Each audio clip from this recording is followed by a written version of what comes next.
Friday morning conversation with Parker McCollum. Good to finally meet you, man. Oh, man, the pleasure's all mine. Thanks for having me. So you live in Austin, huh? I split time between here and Austin. We're all, I mean, so do we. Oh, yeah. Pretty much. I knew that. I knew that. So do we. We, our whole show came together in Austin. And so it's still a humongous part of our lives. Lunchbox went to high school and... Yeah, Anderson High School, Mopac and Stick, shout out. Damn. Yeah. That's legit. Not a lot of people know what Mopac is. Where'd you grow up? I grew up in a town called Conroe. Where's that? Just north of Houston. Oh, yeah. And when did you move over to Austin?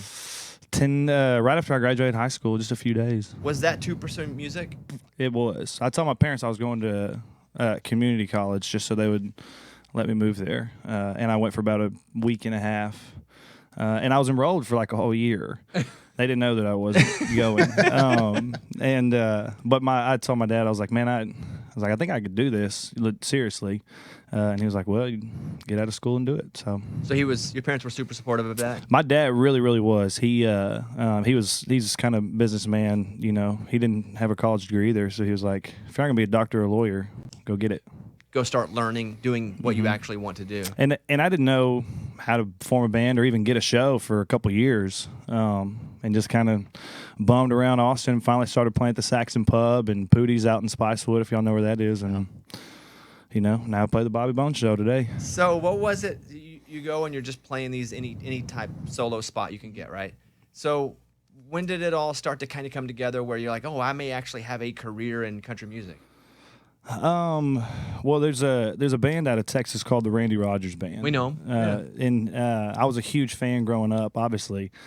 And Randy had started a management company right after my first album had come out, and I think he had gotten a hold of it, and we opened for him one night, and he wanted to sign me and start managing me, and that was really kind of when I started being like, I think, maybe this could snowball into what I want it to be, get to where I'm trying to go. He was really a big ticket on that. Parker McCollum's here. You were a violin kid? No. It's funny. I was in orchestra, and they make you join band or orchestra in intermediate school, and I didn't want to be in band. I wanted to play the violin because I always heard it in George Strait songs, and I was last chair both years. I spent most of my time out in the hallway. Because one of my best friends in the world, Nick Nightingale, he was in my class as well, and he was second to last chair. And we both spent a lot of time in the hallway. So was never a career on the fiddle for you? No, and I didn't even start playing guitar, I think, probably until a year or two after that. So you remember your first song you ever learned on guitar? It was Framed by Chris Knight. And you sat down. How did you learn to play guitar? Because for me, I just bought a chord sheet at Walmart. That's for you, how was it at 13? Well, I have an older brother, Tyler, who's 6 years older than I am. Phenomenal songwriter, really a true talent. And he was always playing guitar. I didn't even really have any interest in playing guitar. I just wanted to do what Big Brother was doing. And he would never teach me anything. He always made me learn on my own. So, I would go on. That's when YouTube was very first a thing. And I would go and search how to play Framed by Chris Knight. Or I think Yellow by Coldplay was a song I learned to play really early on. So... It's funny, he acts like YouTube is... He's like... Long time ago. Yeah, you're like 28. He's like, back in the olden days. Well, it was like, the internet started like in my childhood. So I remember a little bit before it, but I tell kids all the time, like, don't pay for guitar lessons. I was like, everything you want to know is free on YouTube. Parker McCollum is here. He's going to play for us in just a second. But I remember back, Pretty Heart was doing pretty well, and then you were going to go play some shows, and it was... right when it was starting to open up a bit in Texas with COVID. And I read your post. You were like, well, I woke up and couldn't taste or smell. Yes. I think I have COVID. I did. So did you know immediately? You're like, oh, crap. Did you know immediately? Well, it kind of took, I didn't even realize. I walked down the stairs. I was on vacation in Gulf Shores with my family. And I'd been there for like 3 or 4 days, and nobody ended up getting it. I guess I'd arrived with it. And we were eating breakfast, and I was like, what's wrong with the bacon? True story. And everybody was like, the bacon tastes fine. And then I realized that I didn't smell it. That's like how you smell it in the morning and start your day. And I was like, uh-oh. So I went and got like a Dr. Pepper out of the fridge. And I was like, smelling like this big pumpkin candle. And I was like, this is not good. So you go and get a test? And I went and got a test and had the bus come get me and take me to the ranch. And so they called me and said it was positive. And I was like, well, I got to stay here now. And I was there for 10 days. And I never felt bad or anything. I never got sick or...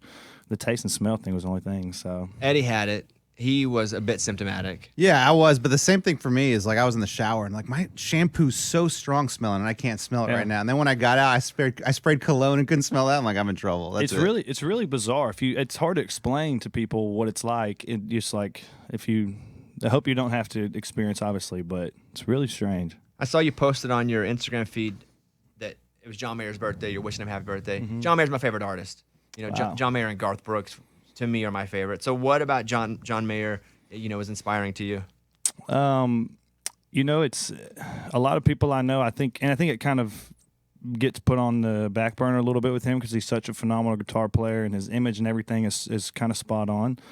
And I always say if you had a video game creative player to create the perfect artist, you would probably come out with John Mayer or something close to it. But it's really his songwriting.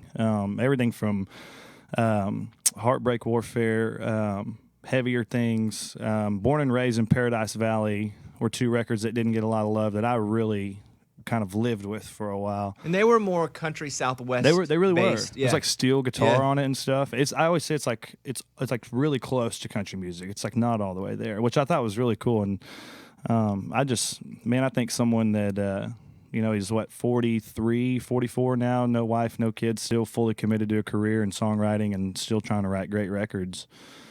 Something I admire big time about him. He was the first songwriter that I ever felt was speaking for me, which So a good way to put it. yeah, it was like, oh, I feel that same way. Wow, you're saying what I say, and I didn't even know I wanted to say it that way, and that's kind of why, I was like, man, John Mayer's that's my guy. All right, well, listen, man, I'm glad you're here. Let's shout out your sister real quick. Yes. Oh, she's gonna freak. She is like, I'm not saying she. The other day she was in Austin looking at houses. She's about to move there, and she didn't know I was playing this week, and she got in the car, and I was like, well, I got to fly to Nashville next week and play Bobby Bones. She started yelling. She's like, you made it. And I was like, I think it's definitely a step in the right direction. What's her name? You want to say her name? Michael Adams now. She's married. She's been married for 5 years. I still call her Michael McCollum. Michael Adams, though. All right, well, Michael, thank you for the support. We appreciate that. You want to play this big old fat hit you have? I'll do it. Man, that sounds good when you say it like that. I mean, because it is. I would hear it for a while, and I was like, okay, this thing's got a shot. And it was the On the Verge song for a while, and I was like, this thing's got a... And I was rooting for you because I know where you're from. And here, now it's just a big old hit everywhere. Yeah. So congratulations, man. Thank you, man. I appreciate really cool. it. Man, you're just the kind of guy I'm jealous of. He's got it all. He's tall. He's good looking. He can sing. He can play. I got none of that. No, man, I'm a little tall, but other than that, I got none of that. Were you an athlete in high school? Well, I was until for a little while. So you learned you could sing so well, and that was gonna get you girls. Yes. Yeah. Well, I just noticed I was a lot better than all my friends at doing that than I was at playing football or basketball. So. Man, you're impressive. Oh, thank you. Even you sing. Sometimes I wonder, because I hadn't met you before today, and occasionally we get a new artist that comes in, and I'm like, you know what? They could use a little work. But not you. Nailed it, thank man. you. That's awesome. Thanks a lot. I would like to invite you to come back in December. We do a real special thing every year for St. Jude, and I know you've been to the hospital. And if you don't mind, you want to come back in December and play a song for the Radiothon? Man, I would love to. All right, there he is. Parker McCollum. It's been fantastic. Thank y'all so much. All right, Thank you. we'll come back. Check him out, Parker McCollum. Follow him on Instagram. Back in just 1 second. It's about